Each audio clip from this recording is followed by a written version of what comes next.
Today we're going to make a built-in bookcase, and it is so easy. It's basically in 3 little panels, and I think this is a really good intro piece to Dollhouse furniture because it's so simple. It's a basic shape and you're just kind of building on as you go. You don't even need any plans. I don't think I measured it out. I only measured the floor to ceiling because I wanted it to look like a built-in, and I guess maybe like the wall width. But otherwise, you can make your bookshelves however you want them spaced out. You can add as many shelves as you want, and you can just kind of like measure as you go. Or you can make a plan, whatever kind of person you are.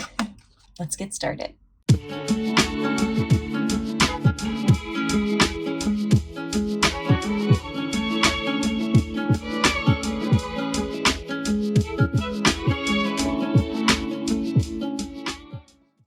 This is just a series of boxes. So if you think about it that way, it's going to take a lot of the pressure and mystery away from building dollhouse furniture. Everything is a series of shapes. So humans and frogs and birds and all the animals, everything that moves around, we're all kind of a series of like ovals and spheres. We're kind of round. Dollhouse furniture is much more angular, so it's kind of a series of boxes. If you think about it that way, you can pretty much build anything. Some of the non-negotiables, I think, especially in building this piece, are basswood, not balsa wood. Balsa wood's kind of like the really foamy wood. This is basswood, and I could best describe it as very thin plywood. A paper cutter is so wildly helpful in getting those long straight lines. You can also use a ruler and an X-Acto knife, but I feel like if you're going to do a lot of cuts, and with this thin of wood, you can get through most projects with a paper cutter. I would also have an X-Acto knife, some wood glue, wood putty. I love to use masking tape where clamps are too heavy or bulky. You can get regular trim. Don't go for the Dollhouse trim. Go to Lowe's or Home Depot and get the thinnest trim that you can in like the decorative wall molding section. There are some as cheap as $5. So you have 8 feet of trim for $5 and you can use it everywhere in the dollhouse. Whereas if you go to the craft store, you'll get like a foot of trim for $11 or something. Dollhouse things that are made for dollhouses are so wildly expensive. Things that are specialty and made just for one purpose tend to be so expensive. If you kind of think outside the box, there's usually something like the thing that's not actually made for that purpose, but is way cheaper and you can use it for that purpose.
Here's where you want to pay attention to your measurements. For the arches, you're going to cut 3 pieces that are all the same width as the shelf panels, and they can be as deep as you want, or as high, I guess, as tall as you want, but they need to be the same height. So they have to be 3 pieces that are exactly the same size. Now I am using this really handy drawing stencil, and it has center points, so I can line those up on the bottom and make sure that all of my arches are starting at exactly the same place. If you don't have one of these, you can use anything around a soup can, a coffee mug. Just measure each one in the center and make like a top point where that arch is going to peak.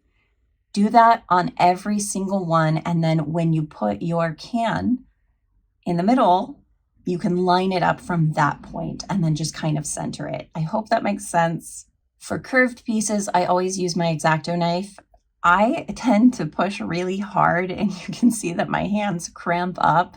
The best thing to do is actually to just kind of take many passes, and so you don't really need to push so hard. And then I just cut down the center so I can break it off in pieces, and it's so easy to do.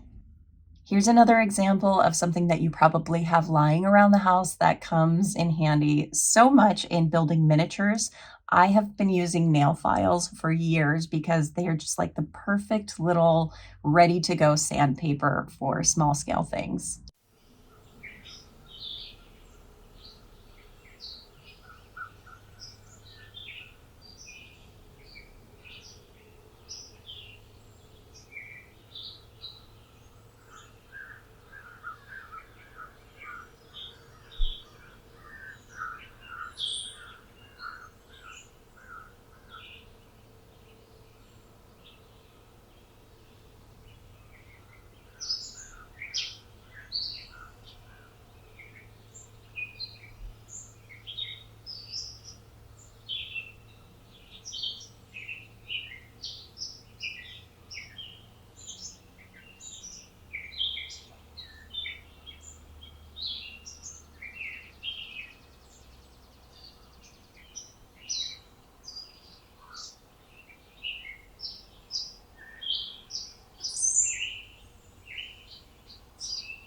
So I kind of mismeasured this last panel. I don't know if I made the shelves too wide, or I can't remember exactly what happened. I think the shelves were too wide, and so it was kind of funky. So the easiest fix was to take off that outermost panel and then just kind of trim everything and sand it down and then put it back on. And I'm so happy that I did this because it would have been wonky and I would have hated it.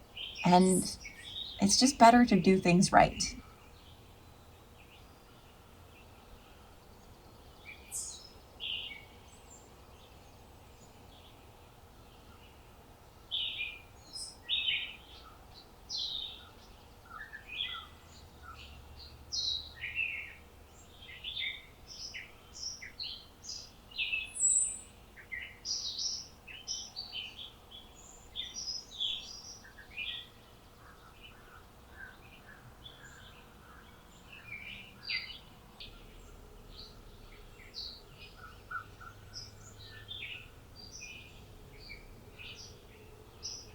So I'm just finishing this with panels that go all the way to the bottom, and then I'm using spackle here actually. I think this might have been before my wood putty era, or I was out of wood putty, but this worked perfectly fine. It's just gonna seal up those gaps.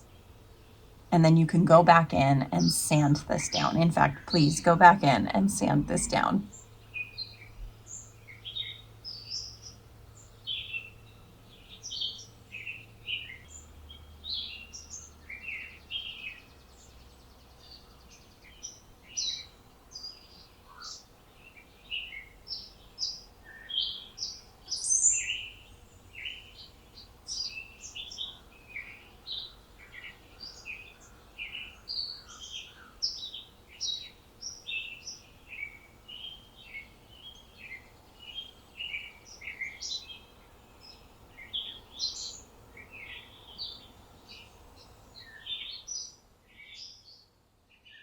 Okay, thank you for hanging out with me. I had so much fun building this and finally sharing it with you. If you have any questions, put them below. Let me know where we should move in the dollhouse next. We can finish the living room, but the kitchen definitely needs a lot of work, and I kind of want to get some counters and basic things built in there. So stay crafty, and I'll see you next time.